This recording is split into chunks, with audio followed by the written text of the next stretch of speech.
बिस्मिल्लाहिर्रहमानिर्रहीम। अस्सलाम वालेकुम स्टूडेंट्स, कैसे हैं आप सब। उम्मीद है कि आप सब खैरियत से होंगे। उर्दू का हमने कल जो पढ़ा था वो हमने किए थे जोड़ के तोड़, और आज हमने करना है तस्वीरी तफहीम। उम्मीद है कि आपने कल वाला काम कर लिया होगा। आज हमने तस्वीरी तफहीम करनी है। तस्वीरी तफहीम क्या होता है, ये आपको एक तरह से तस्वीर दी गई है, आपको दी गई होगी, आपकी वर्कबुक पे बनी होगी। वर्कबुक का जो सफ़ा नंबर है वो है 7। सफ़ा नंबर 7 पे आपकी ये तस्वीर बनी हुई है। आपने इस तस्वीर को देख के नीचे जो खाली जगह दी गई है उनको पुर करना है, उनको बताना है उसके बारे में। सबसे पहले हम इस तस्वीर को देखते हैं गौर से कि क्या है। यहाँ पे वो एक लड़की है, वो क्या कर रही है, वो लिख रही है। ये बाहर देखें, बाहर बारिश हो रही है, खिड़की में एक चिड़िया बैठी है, यहाँ पे किताबें पड़ी हुई हैं। हेल्प पढ़ते हैं पहले। जारा के कमरे में एक डैश है। ये जारा का कमरा है। जारा के कमरे में देखें क्या है, एक खिड़की है। जारा के कमरे में एक क्या है, खिड़की। तो हम यहाँ पे क्या लिखेंगे, खिड़की, खिड़की, ऐसे। ठीक है, लिखना आप सबको आता है।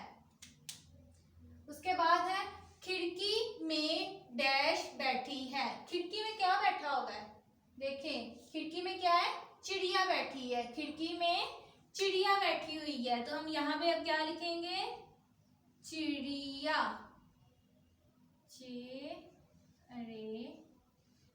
ये चिड़िया। बाहर डैश हो रही है। बाहर क्या हो रही है, बाहर बारिश हो रही है। बाहर क्या हो रही है, बारिश। तो हम यहाँ पे लिखेंगे बारिश, बारिश। आगे है जारा कापी पर डैश रही है। जारा कापी पे क्या कर रही है, जारा कापी पे लिख रही है। तो हम यहाँ पे क्या लिखेंगे, लिख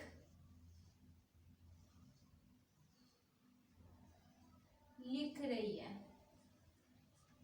जारा की फ्रॉक का रंग डैश है। जारा की फ्रॉक का रंग कौन सा है, नीला। जारा की फ्रॉक का रंग कौन सा है, नीला। तो हम यहाँ पे लिखेंगे नीला। इसी तरह आपने अपनी वर्कबुक पे ये काम करना है। इस तस्वीर को देखना है पहले आपने गौर से, तस्वीर को देख के फिर आपने ये खाली जगह पुर करनी है, और आपने अपना काम प्यारा प्यारा और साफ सुथरा करना है। अब हम उर्दू की रीडिंग करेंगे। उर्दू की रीडिंग का सफ़ा नंबर क्या है, 42। यहाँ पे हमने पढ़ना है हे। क्या पढ़ना है, हे की जो है, हे को हम 3 तरह से लिख सकते हैं। ये देखें इस तरह, गौर से, इस तरह।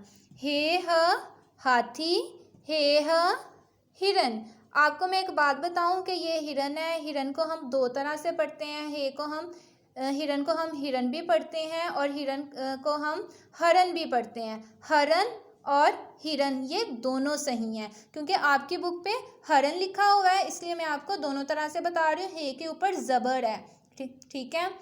उसके बाद हे अलिफ हा, हे दाल हद, हे छोटी ये ही। उसके बाद हे ज़ेर ही, मीम ते मत हिम्मत। हे अलिफ हा, काफ छोटी ये की, हा की। हे फे हफ, ते हे ता, हफ्ता। हिम्मत, हा की हफ्ता। नीचे पढ़ेंगे, हिरन को देख, हवा चल रही है, हाथी बड़ा जानवर है। और जो हे है वो कुछ अल्फाज के शुरू में भी आती है, कुछ अल्फाज के दरमियान में भी आती है, और कुछ अल्फाज के आखिर में भी आती है। जैसे यहाँ पे इब्तदाई में जहाँ पे आ रही है वहाँ पे हाथ, ज़हीर, कायरा।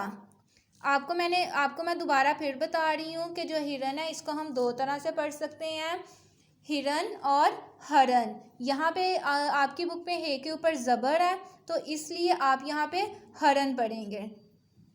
ये आपने याद करना है। अच्छे तरीके से। अब हम दोबारा दूसरी वीडियो में मिलेंगे, तब तक अल्लाह हाफिज़।